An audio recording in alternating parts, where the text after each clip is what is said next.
내가 모른다고 해서 현존하지 않는 것이 아니다. 흔히 말하는 프리미엄 시장이라는 게 있거든.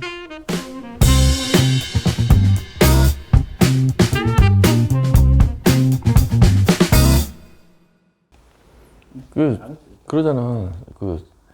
야, 강남에 저렇게 비싼 집을 누가 사? 아니면 뭐, 야, 집이 요새 이렇게 비싼데 누가 사?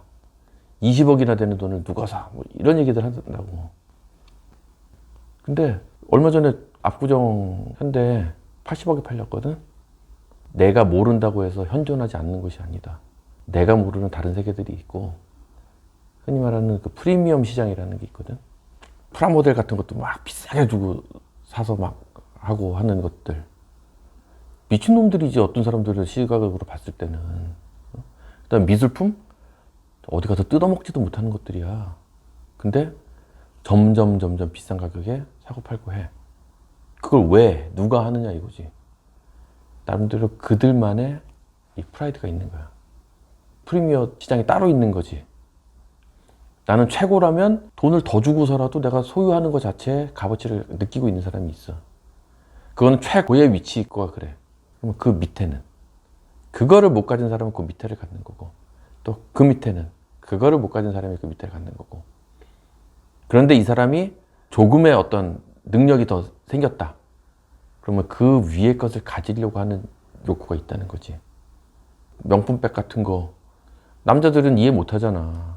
어디 가서 씹어먹지도 못하는 거. 차라리 어디 장바구니를 샀으면 수천 개, 수만 개를 샀을 텐데.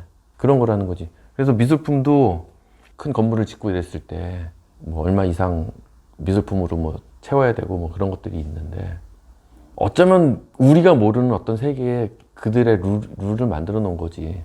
그래서 예를 들면 너랑 나랑 별 가치가 없는 물건이지만, 그림이지만, 내가 만약에 너한테 100만 원을 팔았어.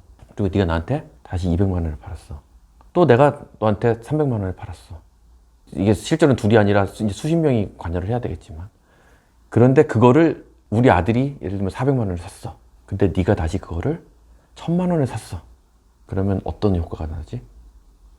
내가 내 자식에게 한 400만 원 정도를 아무도 모르게 증여한 효과가 나는 거야.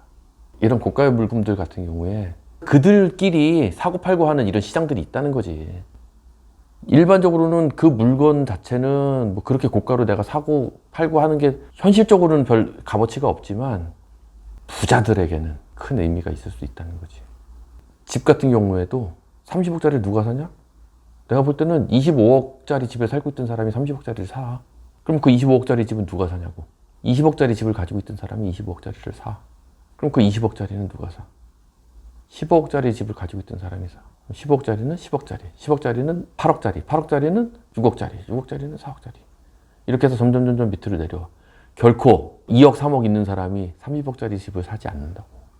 근데 우리는 내가 그 2, 3억을 가지고 있어서, 아니면 그거마저도 없는데 저 30억짜리는 누가 사? 이렇게 얘기하는 거랑 동일한 얘기라는 거예요.